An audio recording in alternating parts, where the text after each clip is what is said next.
Assalamualaikum warahmatullahi wabarakatuh.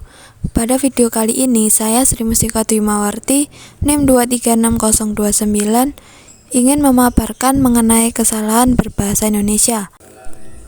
Kesalahan berbahasa Indonesia adalah penyimpangan dari kaidah atau aturan bahasa yang benar. Kesalahan ini bisa terjadi dalam berbagai aspek, mulai dari ejaan, pilihan kata, hingga struktur kalimat. Kesalahan berbahasa ini bisa menghambat efektivitas komunikasi dan memberikan kesan yang kurang baik. Kesalahan berbahasa Indonesia ini mempunyai beberapa jenis. Yang pertama ada kesalahan ejaan. Nah, pada kesalahan ejaan ini, contoh kalimatnya yaitu, saya mau ke apotik untuk membeli obat. Pada kata apotik itu seharusnya ditulis apotek pakai E, bukan pakai I. Lalu selanjutnya kalimat, dia aktivitas setiap hari. Pada kata aktivitas di situ juga salah. Seharusnya aktivitas pakai V, bukan pakai F. Kesalahan yang kedua yaitu kesalahan penggunaan tanda baca. Nah, contoh kalimatnya di situ dituliskan, saya suka makan nasi goreng, mie ayam, dan bakso.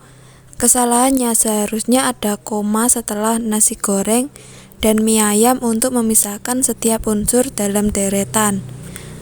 Contoh kalimat yang kedua yaitu, karena hujan turun dengan deras, maka aku memutuskan untuk tidak pergi ke sekolah hari ini. Kesalahan kalimat tersebut yaitu pada kata maka, yang seharusnya tidak memerlukan koma.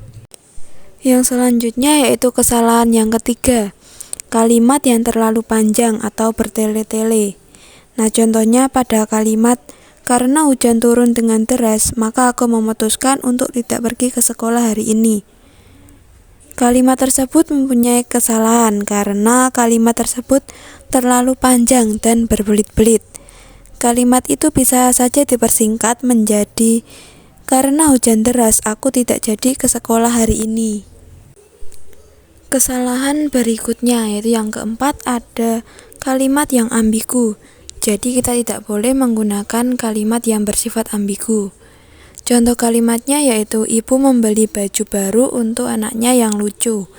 Nah, kesalahannya terletak pada kalimat yang tidak jelas. Apa sih yang lucu itu? Anaknya atau bajunya? Lalu contoh yang kedua, kepala sekolah memanggil siswa yang nakal. Dan di situ yang dimaksud kepala itu bagian tubuh atau jabatan, jadi kurang jelas. Kesalahan selanjutnya yaitu kalimat yang tidak baku. Contohnya pada kalimat di mana kamu tadi. Nah, di situ sudah jelas bahwa kata di mana itu seharusnya dipisah, bukan digandeng. Kalimat selanjutnya yaitu dia bilang kalau dia akan pergi. Kalimat ini juga menjadi berbelit, jadi cukup gunakan dia bilang akan pergi. Selanjutnya penggunaan kata asing yang tidak perlu. Contohnya pada kalimat ibu itu sangat fashionable. Pada kata fashionable itu merupakan kata asing, jadi harus diganti dengan kata modis. Pada kalimat yang kedua juga, event ini sangat sukses. Itu juga menggunakan kata asing, jadi kata event harus diganti kata acara. Begitu juga yang kalimat ketiga yaitu wanita itu punya banyak followers di Instagram. Kata followers juga termasuk kata asing, jadi harus diganti dengan kata pengikut.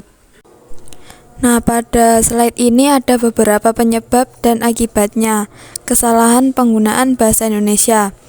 Pertama, penyebabnya yaitu terpengaruh oleh dialek atau bahasa daerah, terlalu banyak menggunakan bahasa asing, dan kurang memahami kaidah bahasa Indonesia.